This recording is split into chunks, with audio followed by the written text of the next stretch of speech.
Shabbat Shalom and welcome. This is Torah study for a Shabbos morning. I am Rabbi Ed Feinstein of Valley Beth Shalom in Encino, California, where it's sunny and beautiful.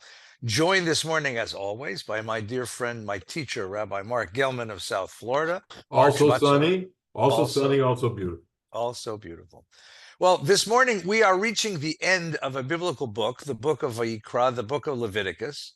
The book of Leviticus begins as a technical manual to the priests of ancient Israel about how they should worship, lead worship for the people Israel. And it resolves at the end into what's called the holiness code, which answers a very simple question. What kind of neighborhood would you have to build for God to be your neighbor? Because the whole question is you have a mishkan, you have a dwelling place of God that lives in your midst, and God has a certain interest in the kind of life that you live, because God wants to be your neighbor. Now, it begins with that famous phrase, Kadoshim tiyu ki kadosh ani Adonai. You shall be kadosh. You shall live a sacred, a holy life, a sanctified life, because God imbibes that. God is the source of holiness, rather. And then it gives us a whole series of rules and laws of all kinds dealing with this question of holiness. First, the holiness of individual life, then the holiness of time, holy times, and then it goes into the holiness of how you deal with the most prosaic issues of money and wealth and poverty, which we dealt with last week. And now it finishes, and characteristic of ancient books, ancient codes, of covenant codes, ancient treaties and agreements and contracts and covenants, it ends with curses and blessings. We have this elsewhere in the Torah as well. We have this at the end of the book of Deuteronomy, which is another covenant form. It's another book built on an ancient covenantal formula that ends with blessings and curses. Blessings if you obey, curses if you disobey. It's very easy to read through this, talk about something else. A lot of people will do that this Shabbos. But Rabbi Gelman and I have this perverse need to deal with all the parts of the Torah that are frankly perverse. And this is one of them. And the question really is, are there blessings and curses? Are there rewards and punishments for religious life? For religious life. Now, lots of people will tell you that, no, of course there's not. That's a childish way of thinking. But what's so interesting is that because it is, and they're exactly right, a childish way of thinking, how deeply ingrained in us those beliefs still are. How deeply ingrained are the beliefs of, dear God, I need something desperately. I promise to keep kosher for a week if you'll give it to me. Right? That kind of thing, right? Or the opposite, the person who comes, and it's so painful. I'm sure you've had this many times, Mark, as well, where someone comes and says, I'm suffering from something. A loved one is ill, or I'm ill, or a job was lost, or a marriage is crumbling, and I know God is punishing me. I mean, these ideas of reward and punishment are so deeply ingrained in us from our childhood that we can't escape them. And when you come to a Torah portion like this one, where the rewards are so lavishly heaped on and the curses, the punishments are so brutal. So the question now is, what do we do? What do we say to a community that is intellectually adult, but morally or emotionally kind of still stuck in childish ideas of reward and punishment? Yeah, that's well set up. And, saying it's childish belief is something I can definitely agree with, but it's not so childish when it's in the words of the Torah. You can't say, wait a minute, what are you talking about, Rabbi? It's right there. And there's 4 basic rewards for following the law. It's not just, if you do this, generally good things will happen. No, it's specific. It's rain in its season, it's agricultural. It's peace among your neighbors. It's children, the personal progeny, fecundity of the land and of your family. Fruitfulness. And finally, it's what you said, God's going to live near you. It's a sense of God's closeness.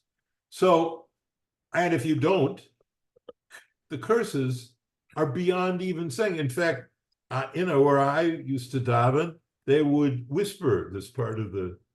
Yeah, the tradition is to read this reading in a whisper. Yes. Because the curses are too horrible even to say out You'll loud. you'll eat the flesh of your children. Are you Yeah. kidding me? That's in our Torah. So here's the basic point. What you've described that's in the Torah and that people have in their hearts still is what I would call a transactional faith. I do this, God, you do this. We'll get a little deal going here. I'll obey this, you do this for me. And there isn't the problem with a transactional faith is that it isn't true. You see all sorts of people who do all this stuff, and they die early in misery with pain, and they lose people, and all sorts of miseries and terrible things happen to them. And they say, wait a minute, what happened to the reward for Moshe over there? And why did that happen? And then people come to you and me and they say, oh, why did he die so young? And he was a good man, and all these terrible people lived to 100 years old. So that's the first problem with a transactional faith. It isn't true. The second problem with a transactional faith is that it isn't faith. Faith is not entering into a deal, although we have a real problem in Judaism figuring out what the brit means, because it is the covenant with God. It is a sort of a deal. But basically, the idea here is Ben Azai, the greatest of all the rabbis in my view. And in Pirkei Avot, he teaches schar mitzvah mitzvah. The reward of a mitzvah is the mitzvah itself. The only philosopher who would echo that was a philosopher who would live almost 1900 years later, and that was Immanuel Kant in his Critique of Practical Reasoning, in which Kant also makes the case that the only way that an act is moral is if you do it for its own sake, not for the sake of reward. Now, that all sounds reasonable. But today, I want to start with defending what I don't believe, which is it could be true, and I could be wrong. And that is, if you really look at people and the outcomes of their lives, people who are miserable, exploitative, brutal, criminal, awful people, they have generally awful lives. They don't have peaceful, wonderful lives. They don't live to 100 and die happy. We say that they do, but in general, evil people meet their reward. It's the Greek saying of Aeschylus, the mills of the gods grind slowly, but they grind exceedingly fine. Eventually, their evil catches up with them. So that's one thing I would say in defense of it, that there is a punishment for disobeying God's will and laws, because why did God give them to us? Because it's a way to promote human flourishing. So obviously, if you don't do them, there should be a consequence, which is you don't flourish. The second is that think of all the good people you know and all the good they do. They don't do it for a reward. They do it because it's the right thing to do. I remember a survey done of Christians who sheltered Jews in the Holocaust. And the survey researchers asked them, why did you do that? It was so dangerous. And they answered, because I couldn't deal with the shame of not helping another person. So they did it because it was the right thing to do. And they would have been ashamed to not do the right thing. And all the good people I've ever known, which includes you, my dear friend, is they do the good things because they're the right things to do. So that would be my first approach to this whole problem, that let's not be so quick to call this childish thinking. Let's not be so quick to abandon it as magical thinking. It could actually be true.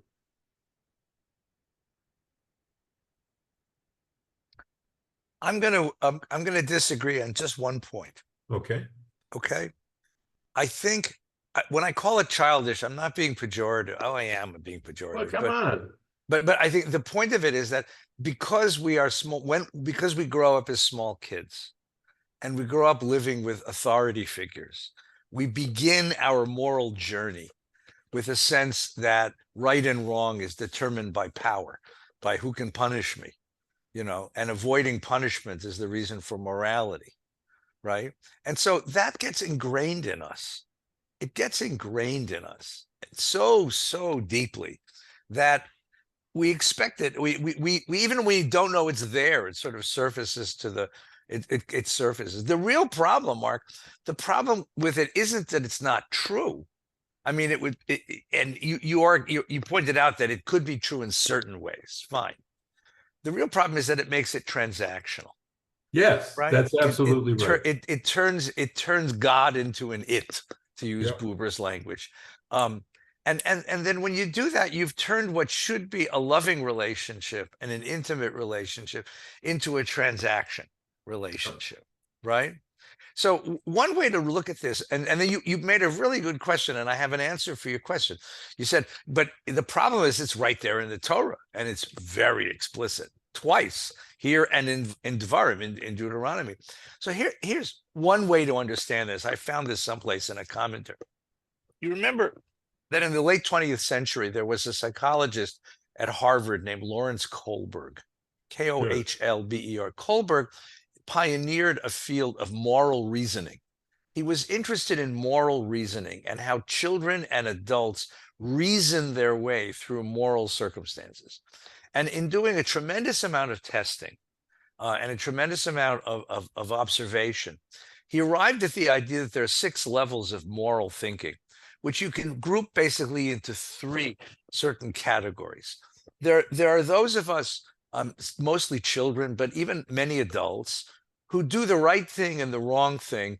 They do the right thing in order to avoid punishment, right? I drive the speed limit. Or get a reward. Or get a reward, right? And sometimes the reward is material and sometimes it's approval, but it's still a reward. I drive the speed limit on the freeway so as not to get a ticket, Yeah. right? I pay my taxes so as not to get audited.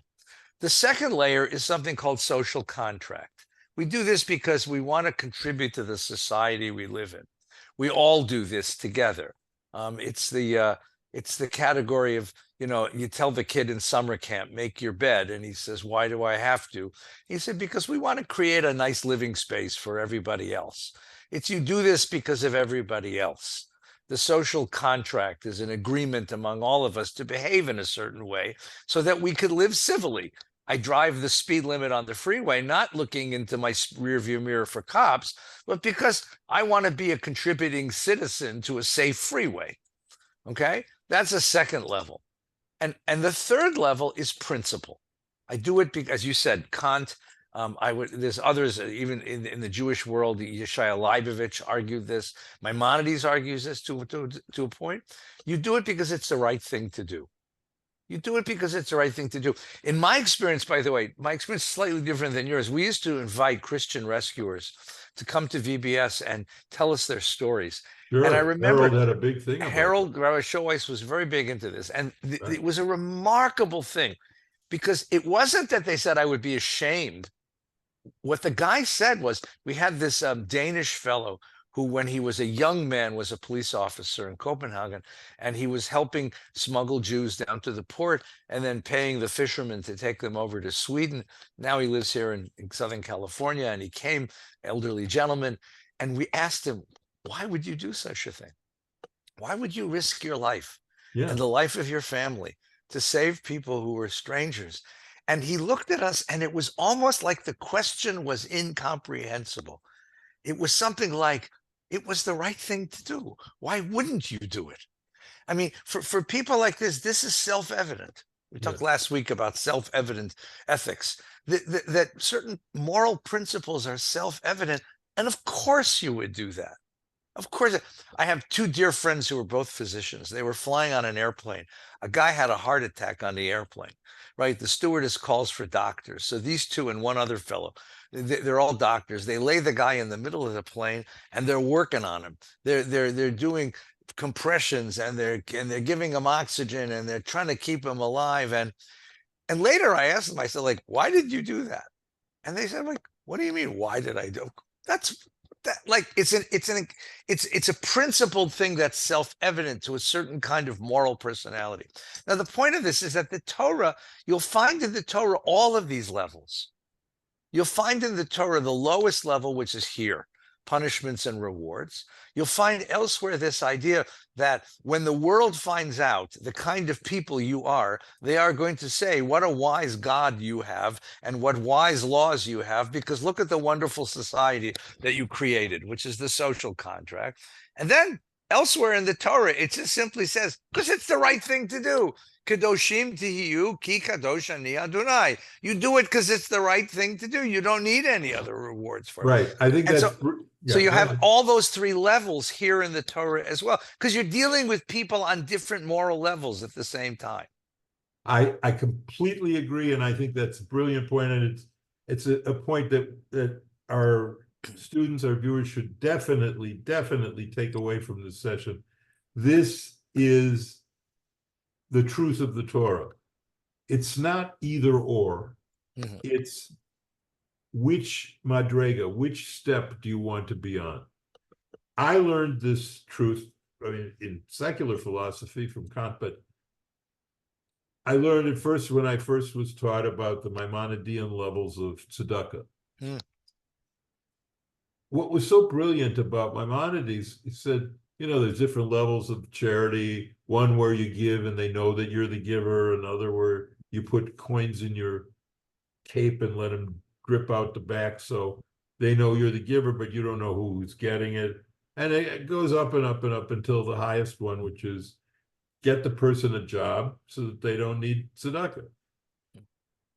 It was life-changing for me to see that and learn that and teach that, because it put the whole Torah in context. It's not that the Torah has magical thinking and childish thinking.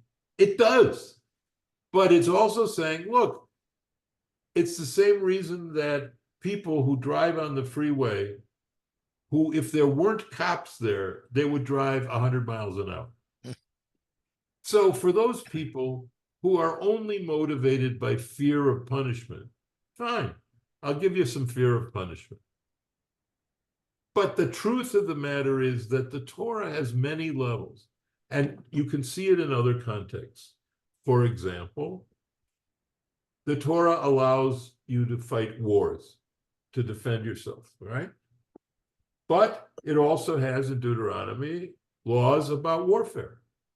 That means there's war crimes described in the Torah. So yeah, when you besiege a city, you can't cut down the fruit trees, because what are the fruit trees? Are they the ones who attacked you? And of course, what it means is fruit trees take years and years to fruit. If you cut them down, there's basically no way for the people to get the olives. They were talking about olive trees. No way to get olives for years and years and years. So you can't do that. And we've talked often about prisoners taken in war. And this is what the genius of the Torah is. The genius of it. It meets you where you are. Mm. And it lifts you up to a higher level if you want to get there. And that, I think, is the way we have to read this week's Parsha. Look, if you want to live a life in which you're afraid that if you violate God's laws, something bad will happen to you, okay, live your life being afraid. But there is a possibility that as you grow spiritually, you could live your life trying to love God more deeply. And the Torah is there for you too. Mhm. And that's why I love reading it every year, to sort of check what madrega, what level I'm at. Have I dropped a level on this? Have I become more cynical? Am I doing things for its own sake? You know, you and I have had this conversation about, you know, what we do here, the two of us. And it's a complicated process to figure out motivation, ethical motivation, Yeah. and what's the right thing to do. Because you don't want to be a jerk. You don't want to be someone who, you know, is doing things that you think are good, but people are taking advantage of you or whatever. That's not good. But what is good is to help to get higher, get higher, and try to act in a way that you're operating on love of God and not fear of punishment. Mm. I think it's a lovely idea. That one of the goals of life is to continue to grow morally through your lifetime. Yeah. But that's not easy to do. It's not an No. easy thing to do. First of all, because motivations are very murky and they come from deep inside of us. And it takes a great deal of attention, of mindfulness, to attend to your own motivations and watch your motivations and see how they affect you, and watch your behavior for that matter and see how it affects you. And then to recognize the places where you fall short, really very difficult to do, right? The Jewish idea of tshuva is so very powerful because it gives you permission to say, yeah, I screwed that up. I really messed that one up. I did it wrong. And I want to be better. And I want to reach a little bit higher. I think it's a beautiful idea. And then to think about the reading of Torah as an annual discipline, because so again, you know, you and I have this, like as we said, perverse need to look at the perverse parts of the Torah, because they point out there, think of them as a mirror to the Yeah. darkest sides of us, to the darkest sides of us, right? And this particular Torah portion says, if your religious behavior is purely motivated by your hope that this is going to hit, you know, you're going to hit the NASDAQ, you know, or suddenly lose that 25 pounds you've been trying to lose. God is the That's, gumball machine. yeah, right. The slot machine, right. This is not, that's not how religion works. That's not what religion is for. You're going to be disappointed and you've missed the opportunity to do an act for a better reason. That's the other downside of that morality, is that you've missed the opportunity to Yeah. act in a selfless way, to act for principle, to act at a higher level of self than you were before. And that opportunity is now passed by. And you don't get many of them in the course of life. No, You you don't don't. get you don't get many. There's another word in this week's parsha I wanted to touch on, and that is, it says you should walk in God's ways, komamiyut. You should walk in God's ways upright. Mm. Why not just walk in God's ways? You know, what is added by komamiyut? And to me, that's another little secret teaching of the Torah, which is your posture, your physical posture, and of course also your moral posture, reveals everything about you. Mm. If you know, your face is down turned and you're slumping over and you're walking like a shlub, and you know something's wrong. But one of the ways you show that you're proud about being a human and being the recipient of God's love and God's revelation of the Torah is you stand up straight. Mm. And one of the things that happens to slaves is they're bowed down, physically bowed down. But a healthy, spiritually healthy person stands up straight. And I'm reminded that in Hebrew, the War of Independence is Milchemet Komamiyut, Right. which is the war that taught us to stand up straight. It's never translated that way. It's the war for independence. But the words in Hebrew don't translate that way. it's much better to say this was our war to learn how to stand up straight. That's a beautiful statement. It's a beautiful statement. Mm. You remember there's that beautiful midrash, I tell it to the kids all the time, about the two guys who were slaves in Egypt and went out with Moses, and they had only learned to look down and Ah, could never yes. look up. And so they crossed the Red Sea, and Beryl says to Shmerel, "What do you see?" He says, "I see mud." He says, We had mud in Egypt. Why did we have to come here?" And they get to Sinai and they hear someone talking. He says, "What do you hear?" He says, "They're shouting instructions." Yeah, they shouted instructions in Egypt. And finally, they arrived in the promised land. He says, "How do you feel?" He says, "Oh, frankly, my feet hurt. 40 years of walking." He says, "Yeah, mine do too. Let's go back to Egypt." And they turned around and went back. That's the little story. Wow. So kumumiyut means stand up straight. Yeah, I Pay love that attention. midrash. Pay attention to who you are in the world, that you're the recipient of miracle in the world, and accept that and understand the responsibility, but also the dignity that comes with that. Yeah. You're a moral actor in the world that comes with dignity.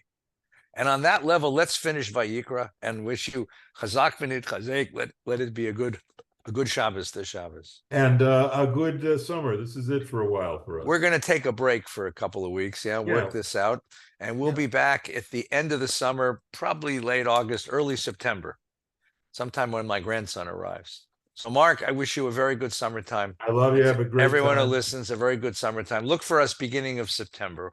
Once again, Shabbat Shalom. Shabbat Shalom.